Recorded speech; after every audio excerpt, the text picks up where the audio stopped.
So in this quick video, I just want to be walking through what we do specifically for food and beverage brands, big and bulky, some pet brands, things that don't traditionally fit in what we traditionally do as a load consolidation, and how we still make sure that we have the fastest inbounds in the country while reducing placement fees and you shipping to only one location. So let me break it down. The reason that we built this new program is that we have very key merchants that don't fit in our traditional consolidation. So as you may know, we have our middle mile, which is a load consolidation program. Basically, we have trucks going to every single Amazon DC, and we can mix and match different merchants, which means that we can split a shipment to avoid placement fees, but we have a full truck going to each facility across the country.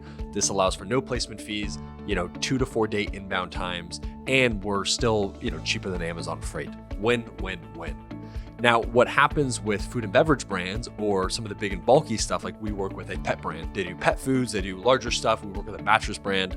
What all three of these brands have in common is that right now they're doing one pallet labels. And what that means is that there's no case labels. The pallet is the case in this instance, which Amazon may be changing some of the compliance requirements, but for now, as they're packing out, they're actually most 3PLs aren't even opening up the pallet, right? So they have a full pallet of a beverage brand, for example, 12 packs of drinks.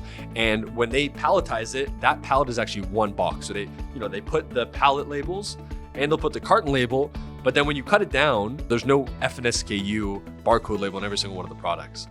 This actually causes a huge delay going into Amazon, but it is the most simplistic from a logistics operations. Now, those don't fit well inside of our load consolidation because we'll put everything on conveyor belts and we're breaking it because they're flow loaded trucks, which is great for small and light items that are on a case level. But when it's like a food and beverage or a dog food brand where we're not actually labeling every item, it's just the pallet is the case, we've built a separate program altogether. There's two ways to go about it, but we have what we call like our secondary freight lanes, and we have these hyper fast trucks that go directly to the Amazon hubs. So what a beverage brand might do is they will send it to one of our facilities in bulk. So they'll send it directly from manufacturer. So we'll work in tandem with if they currently use a 3PL or they might be using us for everything. And from that facility directly, we're going to be splitting the shipment 5 ways, and we'll have 5 separate trucks picking it up. Now, these aren't full trucks going to every single facility. And so because there's a little bit of variability in the rates versus our middle mile is just like a flat rate per cubic foot. But what happens is that you'll split it 5 ways and we have 5 separate trucks coming to pick those up, and we have direct injection to the regional hubs. So it's a little bit unique because of the way that, food and beverage brands or pet brands and so forth are configured. But at the end of the day, we're still delivering it. And what is actually super interesting is that these are actually faster than our load consolidation. So for example, there's 2 scenarios I just want to walk through. Number one is food and beverage brand, whether it's from their 3PL or it's from their manufacturer, they'll bulk send, call it 30 days worth of stock, a few trucks to one of our facilities. We'll keep it at our bay. And then on a weekly basis, we'll do a full order replenishment. We'll have 5 trucks pick it up and then we'll send it to the direct DC, right? And in this instance, we're just charging based off the quote, but the key is that our speed into Amazon will be the fastest you've ever seen. We have the voice to prove it. The other scenario is that there is some scenarios where they can want the 3PL to continue managing the freight. That is absolutely okay, but they have to be okay with the level of complexity. So for our pet brand, they have their own facility in Colorado, but they do pet food. So we're not labeling every item. Like the pallet is the case, and those don't fit well in our load consolidation because there's conveyor belts and it's a big bag of dog food, as you can imagine, and there's no label, right? Because it's not a box. And so that's a great program for our lightning fast freight lane. Now, to do this, their warehouse has to split it up 5 ways, and we'll request 5 different appointments. So through our portal, or it could be by email, they're going to send us the details on all 5 shipments, where they're going to. We'll quote out all 5 of them, they'll approve it, and then we'll have 5 trucks over the next few days, picking them up and then sending them directly.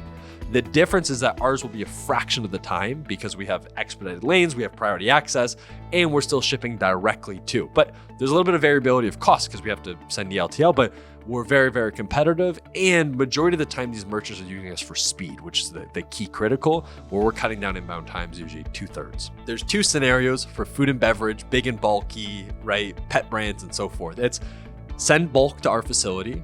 And then what will happen is that our hub will drop orders, we'll split them 5 ways, And we'll almost do like what we do in load consolidation. The only difference is we'll have 5 separate trucks and there'll be a little bit of quoting process. Again, it's going to be competitive. It's going to be less than what you currently pay.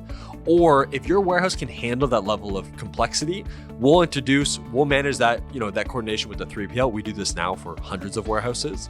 And what will happen is that once we do the orders, they'll split, they'll give us the dimensions and weights on each one of those and what facilities they're going to.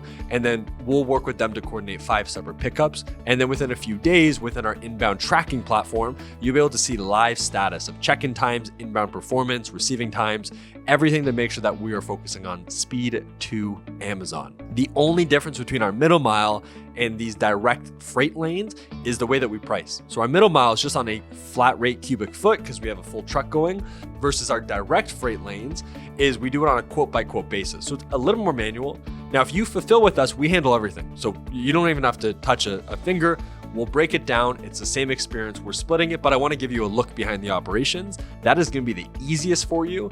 And we work in tandem with your 3PL, or we get your 3PL, but they'll have to be okay with the complexity. So if you're a food and bev brand, it might make sense to just send us a full truck. We store it at the facility, and then on a weekly or bi-weekly, we'll drip feed in directly, and guaranteed we'll have the fastest check-ins in the country.